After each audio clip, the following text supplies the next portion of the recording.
Hey everybody, good afternoon. Welcome to 12-Minute Trading. My name is Doc Severson. I'm joined here with Dave Lukas. Today is the 1st of December in 2025. Hopefully everybody had a great Thanksgiving holiday. I had all kinds of family in for the last few days, and so we're getting our lives back again. But it was a great time.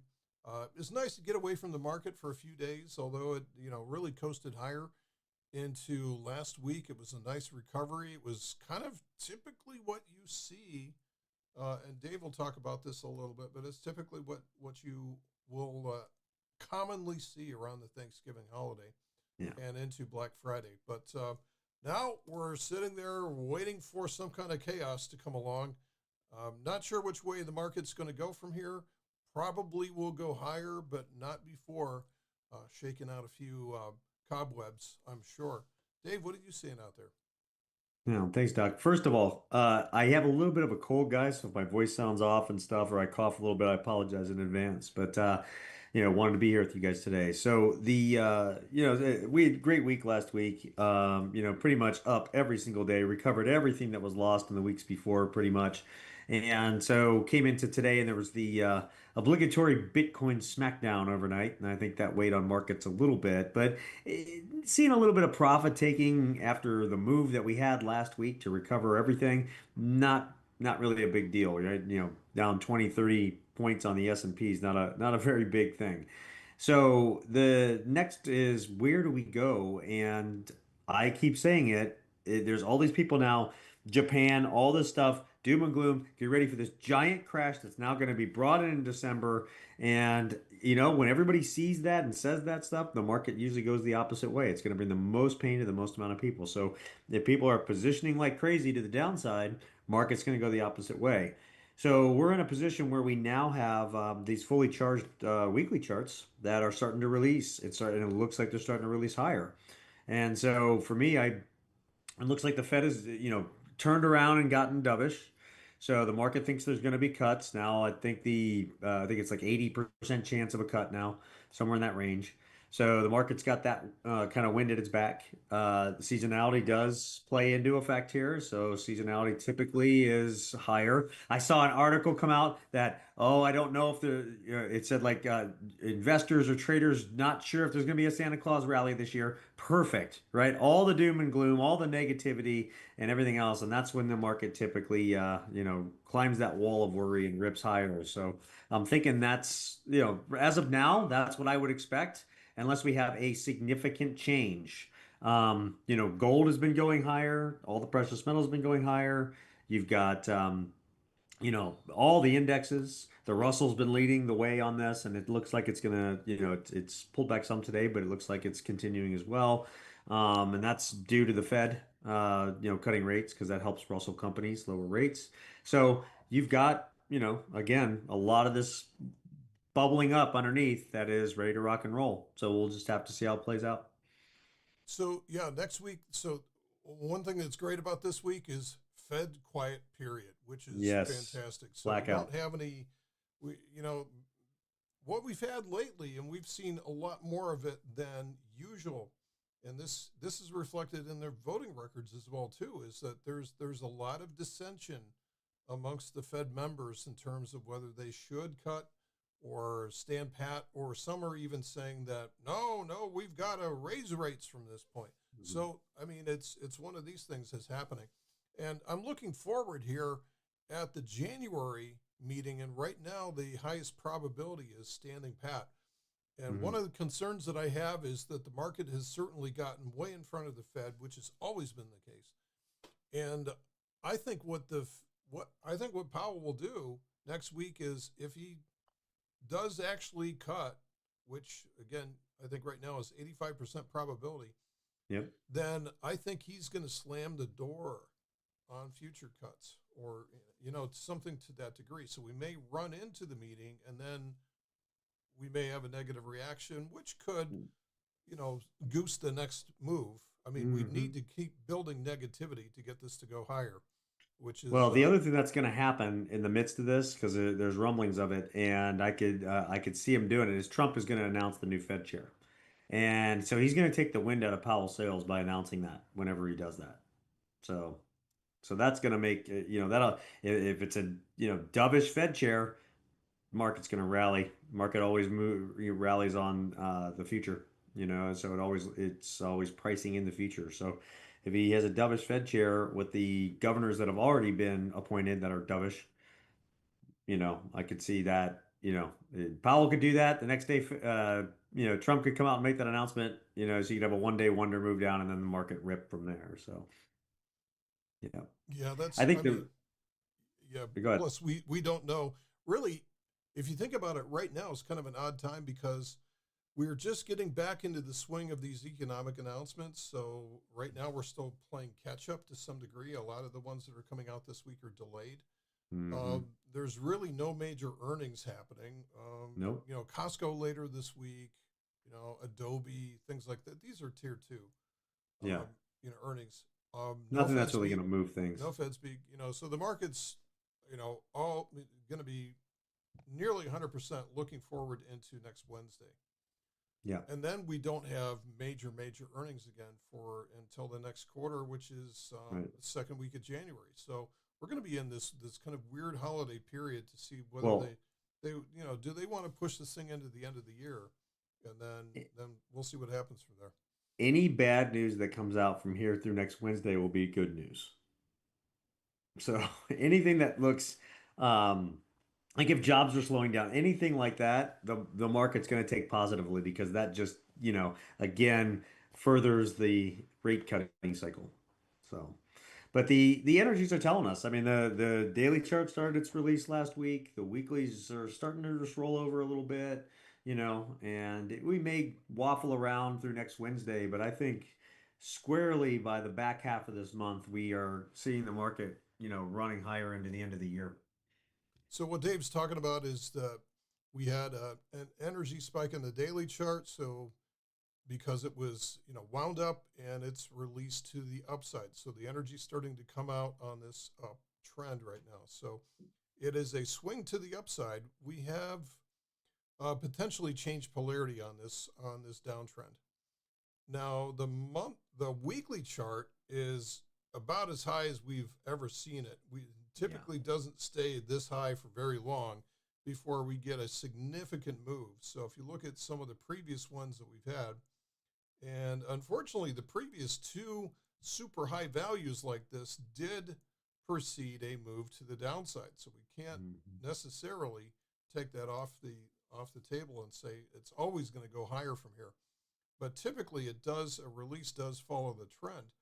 The biggest concern that I have is this this candle from March has now fallen off the back.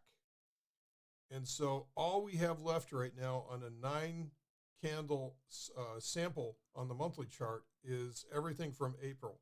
And this is why we went even lower on the energy on the monthly chart. Now, one of the things that I look at as well too is I will look at different timings. So here's the monthly chart on the old 14 level.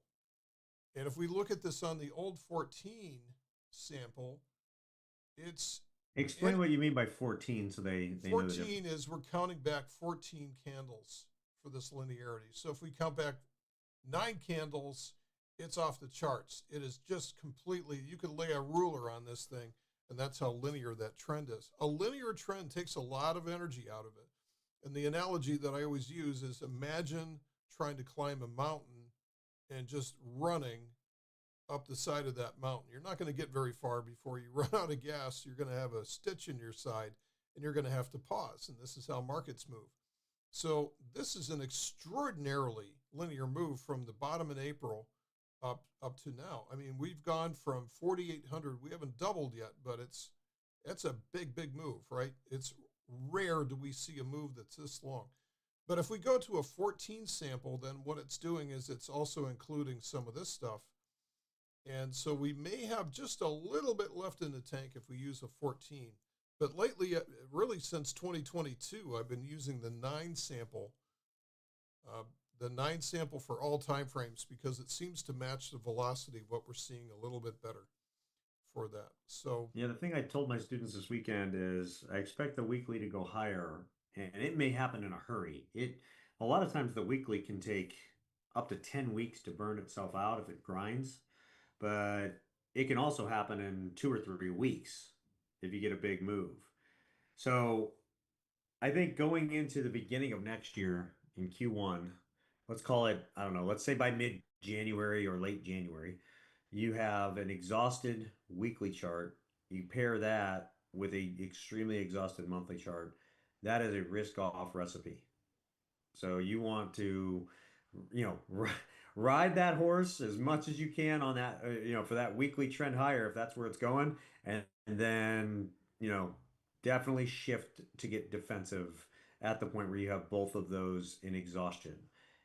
It's not like it happens the next day. It may take several weeks, a month before you really see it fall apart, but it will fall apart. You will get, I would expect at least a 10% correction at that point. So what David and I are talking about when we look at these charts here is that the markets move very much like organisms and people and animals and things like that. They go as hard, they trend as hard as they can, and then they have to rest. So you can think of this indicator we have down here as like almost like a fuel gauge, like full up here and empty down here. When it's empty, this is typically when we see it walk sideways. So walking sideways like this actually builds energy. This is what happens when, so either walking sideways or even pulling back will build energy to support the next trend.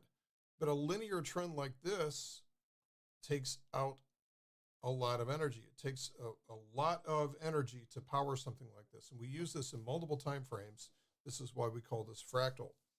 And it's energy based. So we look at the energy, we look at the markets in terms of either a surplus of potential energy, or we see that translated into kinetic energy and it starts to move. It's just like, if you've got a bicycle on top of a hill, you're riding a bicycle on top of a hill and you've built up a ton of potential energy. It took you a lot of kinetic energy to get that bicycle to the top of the hill. But once you get to the top of the hill, all that potential energy can be released back into kinetic again just by coasting down because it's easy. So it's just an energy cycle that you go through, and markets do this forever and ever and ever and ever. So we've gone back to physics 101 here. But that helps you understand how a market is moving and what it really wants. And this is why we're looking at this and saying we're in a really unusual situation where we have an exhaustion signal on a much larger time frame, but this still opens it up for some smaller time frame moves. And so what Dave is saying is that we could get, a strong move here into the end of the year, maybe into the beginning of January, similar to what we saw at the end of 17 and into early 2018. And then we got to pay the piper. At Yeah. some point, we're going to have to pay the piper for this. And if you're really smart, I think this is the hardest thing. And Doc, you can speak to this really well too. The best, the absolute best investors, traders of all time will make all the money that they make for the year in one or two trades. And it's because they are so patient, they know exactly what they're looking for, that they are patient enough to not trade to trade, as a lot of people do. Um, and they, when that finally comes, when that setup or that entry point finally comes, they don't hesitate and they take it. And I think that if this transpires as we're talking about, we get a really good weekly rally that gets into exhaustion with a monthly chart into exhaustion. If you are very patient at that point and you wait for that corrective move to come, 10% maybe a little bit more, I think that'll be the best entry point of next year. Because I think from that point forward, we'll see things, turn back the other way and be positive. And part of that's because it's an election year. So it's kind of pulling out all the stops. We got a new Fed chair going to come in that's going to be dovish, whoever it is, they're going to be dovish. So more rate cuts will happen and so on. So we may have that like first quarter corrective action, and then it's kind of off to the races. So you just keep that in mind and steel your mind in that sense and be very patient when we get to that point or if we get to that point because your entry point will be one of the it'll be the entry point of the year. Kind of like if you bought at the bottom or sold at the bottom and entered in April would have been the best point this year. So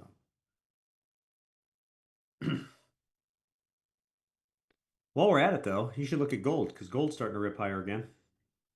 All right, let's do that. I have no idea what's going on in my household upstairs. I think I've got doorbells ringing. Uh, We don't hear it, so that's yeah, good. I muted it. That's why I got dogs barking.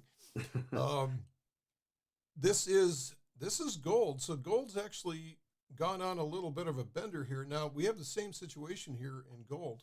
Oh, I'm not showing this. There we go. So we got the same situation here in gold. We've got exhaustion from this move. Look at this energy that we had there. Cup. If you guys want to look at a cup with handle, what a cup with handle looks like, go look at GLD sometime. It's incredible. So we've got this late stage base setting up here, and look at the energy rising up. This this is an actual textbook example of what we just discussed. Yeah. So range contraction leads to range expansion. And so we should see another high base set up here at some point with gold. And I don't know if it's going to take decades like this one set up. I doubt it. I mean that took the better But look part what of happened. 15 years to set that one up. Look exactly what happened though. We burned the weekly chart to the upside, and same the monthly chart into exhaustion. When we got to that point, what do we have? We corrected what from 403 down to what was the low? 350-ish there, 360, right in that range, right? So Yeah, that's, was 360. a what was that a 20, you know, no, about what? Close to a 20% correction? 10% at least? Yeah, 10%, sorry. But we had a exhausted monthly chart. We got an exhausted weekly chart off the move, right? And then we corrected 10%. And now look at we're rebounding again Let me see here. and setting up 403 another down to couple of handle. 360. Yeah. And So about a then 10% correction. that is, yeah, 10.7% correction. Hmm. Um, I hate to do this, Dave, but um, I have got something going on outside that I need to investigate because my alarm system is going crazy here. Uh, I think it may be the power company about to cut over a panel. So if I don't do something like right now and go upstairs and investigate, I think they're going to cut the power on me anyway. Well, Um, we can cut it short for today, folks. I think if you take what we just said, and that's kind of your pattern that you watch for through the end of the year, and look for that to play out, and then be patient when we get to that exhaustion zone. I think that is the key over the next 2 to 3 months, and that's how you set yourself up for success. So we can cut out a little early today. You can go check that out. I'll save my voice a little bit, and we'll come back next week, guys, and we'll do a lot deeper dive. all right. Thanks, everybody. You All right. guys take care. We'll see you next Monday. Bye.